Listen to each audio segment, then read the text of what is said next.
Mental health is a big issue, and some of the biggest contributing factors to mental health are often that if people lose their job, employment outcomes, if they lose their job or lose their business, that can have a huge impact on people's mental health. And I note that the Prime Minister and our Health Minister yesterday, Greg Hunt, made a statement, and there's an article here written by Simon Benson that says the PM puts mental health at the top of the medical agenda.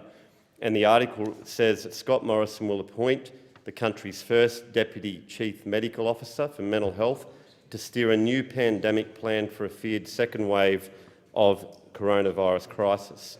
The Australian can reveal the role to be discussed by National Cabinet on Friday. Will sit alongside the Chief Medical Officer, Brendan Murphy, who has been leading the country's response to the pandemic and has recommended mental health be elevated to a Tier 1 issue. So, Kelly, I want you to know that the Australian government recognises that mental health is a big issue.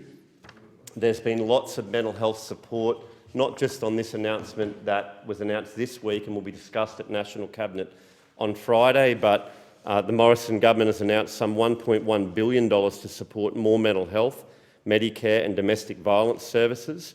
More help will be given to millions of Australians battling the devastating impacts of coronavirus with a $1.1 billion package which boosts mental health services, Kelly, domestic violence support, Medicare assistance for people at home and emergency food relief.